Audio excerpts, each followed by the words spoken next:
Hollow Creek. Even the name sounded empty. Weeds choked the road leading into town. Houses slumped, windows like vacant eyes. No one had lived here for 50 years. Not since the fire. Creepy, Jake muttered, echoing my thoughts. But his eyes gleamed with a thrill-seeker's excitement. We all felt it, the pull of the unknown, the forbidden.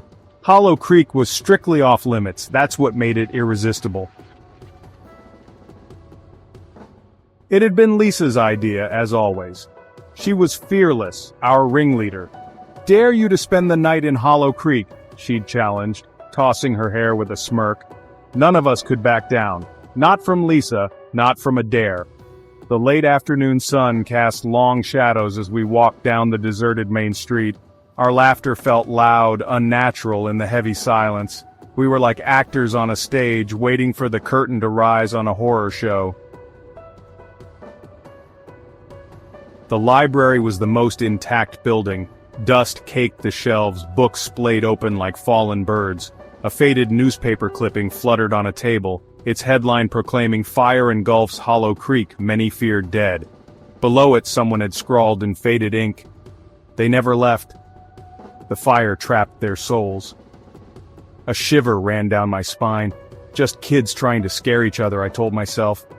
But the words felt real, heavy with a truth that sank into my bones. As dusk settled, shadows stretched and twisted, taking on menacing shapes.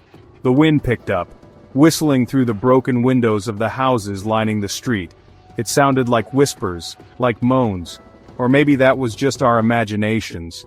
We built a fire in the old library fireplace, the flames providing a small circle of warmth and light in the growing darkness. Outside, something moved in the shadows, a quick, fleeting glimpse of something that vanished before we could be sure. A sudden crash from upstairs shattered the fragile peace. We froze, hearts pounding. The sound echoed through the empty halls, amplifying our fear. It was as if the house itself was alive, breathing and watching us. The air grew colder, and a sense of dread settled over us like a heavy blanket. "Probably just an animal," Jake said, his voice tight with forced bravado. He tried to laugh it off, but the sound was hollow, unconvincing. We exchanged uneasy glances, each of us silently questioning the same thing. What kind of animal could make such a noise? The tension in the room was palpable, and every creak of the old house made us jump, but we all knew better. This house had a reputation, a dark history that everyone in town whispered about, but no one dared to confront. Stories of strange occurrences, ghostly apparitions, and unexplained phenomena had circulated for years. We had come here on a dare, but now it felt like a terrible mistake. Animals didn't slam doors shut. The sound we heard was deliberate, intentional. It was as if someone or something wanted to make its presence known. The door at the end of the hallway creaked open slowly, revealing nothing but darkness beyond. We stared at it, paralyzed by fear, waiting for something to emerge. I glanced out the window, my breath catching in my throat. The night outside was pitch black, the streetlights casting long, eerie shadows. My heart raced as I scanned the darkness, searching for any sign of movement. The silence was deafening, broken only by the sound of our own breathing. Across the street, in the window of the old bakery, a face stared back at me. It was a face I had never seen before, yet it felt strangely familiar. The eyes were hollow, empty, and they seemed to pierce through the darkness, locking onto mine. I couldn't look away, trapped in its gaze, pale, gaunt, with eyes that glowed an unnatural white in the darkness. The face was expressionless, yet it conveyed a sense of malevolence that sent chills down my spine. It was as if the figure was trying to communicate something, a warning or a threat. I felt a cold sweat break out on my forehead. Then it was gone, as quickly as it had appeared. The window was empty, and the street was silent once more. I blinked, trying to process what I had just seen. Had it been real, or just a figment of my imagination? The others were still staring at the door, unaware of the figure in the window. I didn't dare tell them, afraid of what it might mean. We were not alone in this house, and whatever was with us was far from friendly. Section 6. The Grasping Hands. We huddled together, fear a living thing among us. Another crash, this time from the back of the library. Then came the footsteps, heavy, deliberate footsteps slowly ascending the stairs, coming towards us. Panic seized us. We scrambled to our feet, racing for the back door. Something cold and bony grabbed my ankle, trying to drag me back. I kicked out, my foot connecting with something solid. A scream ripped from my throat. Section 7. Fleeing for their lives. We burst out of the library and into the night. The moon, a sliver of silver in the sky, offered little light. The shadows seemed deeper, more alive.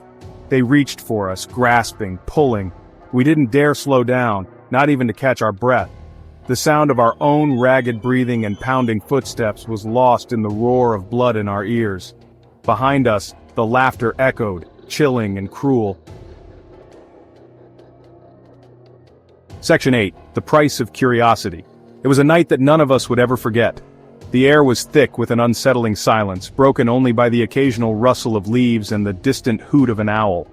We were drawn to Hollow Creek by tales of its haunted past, stories that spoke of a curse that befell anyone who dared to venture too close. But curiosity got the better of us, and we found ourselves on that forsaken road. The road. We had to reach the road. It was our only hope, our only chance of escaping the malevolent force that seemed to be closing in on us. Our footsteps echoed in the stillness, a frantic rhythm that matched the pounding of our hearts. We could feel the weight of the village's dark history pressing down on us, urging us to run faster, to not look back. Safety lay beyond the village limits, beyond the reach of Hollow Creek's curse. We had heard that once you crossed the boundary, you were free. But the village seemed to have a life of its own, a sinister will that didn't want to let us go.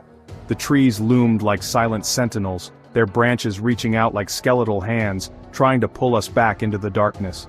But the village didn't want to let us go. It was as if the very ground beneath our feet was conspiring against us, shifting and changing to trap us within its cursed borders. The air grew colder, and a thick fog began to roll in, obscuring our path and making it even harder to see where we were going. We were running blind, driven by sheer terror and the desperate hope that we could somehow make it out alive.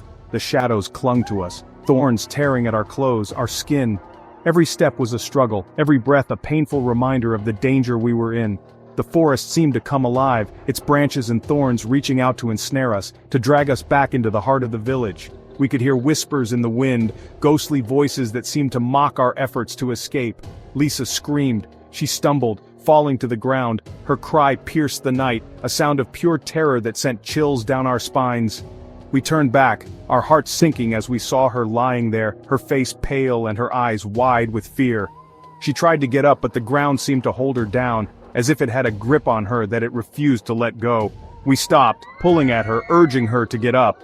Our voices were frantic, filled with desperation as we tried to lift her to her feet, but it was as if an invisible force was holding her back, preventing her from escaping. We could feel the presence of something dark and malevolent, something that didn't want to let her go. Our hands slipped on her sweat-soaked skin, and we could see the fear in her eyes. But it was too late. Something had her. A shadowy figure emerged from the darkness, its form shifting and changing as it moved closer. We could see its eyes glowing with an unnatural light, and we knew that we were no match for it. It reached out, its hand closing around Lisa's arm, and we could see the life drain from her eyes as she was pulled into the darkness, something dark and cold. Her scream died in a choked gurgle. We watched in horror as she was dragged away, her body disappearing into the shadows. The sound of her scream echoed in our ears, a haunting reminder of the price of our curiosity. We knew then that we had to keep running, to not look back, to escape the village's grasp before it claimed us too. The road was our only hope, and we had to reach it before it was too late. Section 9. The Curse of Hollow Creek. We ran until we couldn't run anymore, until our lungs burned and our legs screamed for mercy. The forest seemed endless, a labyrinth of shadows and whispers that taunted us with every step. The trees loomed like ancient sentinels, their branches reaching out like skeletal fingers trying to pull us back into the darkness. The ground beneath our feet was uneven, littered with roots and rocks that threatened to trip us at any moment. But we couldn't stop. We knew what was behind us, and the terror of it propelled us forward. We didn't look back. We didn't dare. The stories we had heard about Hollow Creek were more than just tales to scare children. They were warnings, and we had ignored them. Now, with every rustle of leaves and snap of a twig, our hearts pounded louder, drowning out the sounds of the night. The fear was palpable, a living, breathing entity that clung to us like a second skin. We were running not just from the village but from the very essence of the curse that had claimed it. Lisa's screams echoed in our ears, a constant reminder of the price of our curiosity. Her voice, once full of life and laughter, was now a haunting wail that seemed to come from everywhere and nowhere. It was as if the forest itself was mourning her loss, amplifying her cries to ensure we never forgot.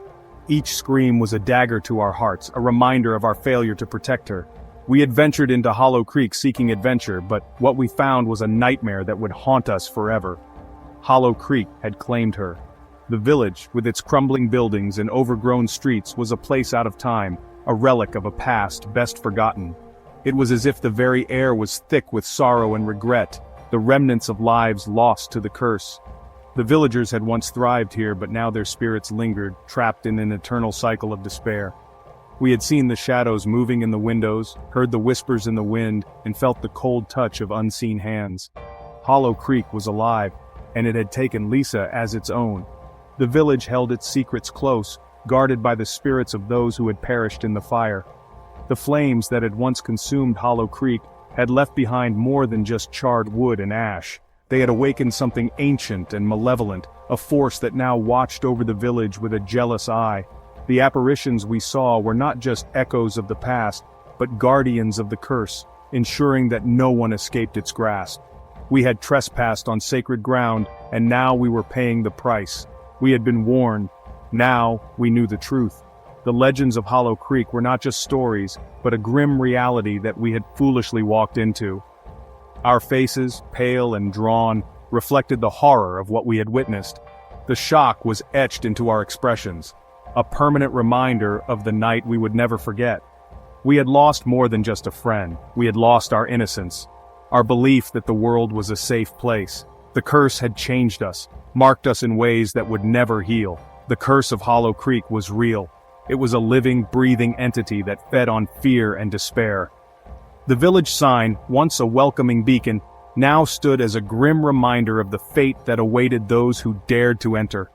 The path we had taken, once full of promise and adventure, was now a dark and twisted trail leading to our doom. We had seen the truth with our own eyes, felt the cold grip of the curse around our hearts. Hollow Creek was not just a place, it was a living nightmare, and we would never forget. The memories of that night would haunt us forever, a constant reminder of the price of our curiosity.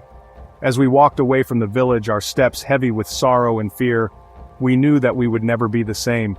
The curse of Hollow Creek had left its mark on us, a scar that would never fade. We had survived, but at what cost? The village, with its dark secrets and malevolent spirits, would always be a part of us, a shadow that followed us wherever we went. We had escaped, but we would never be free.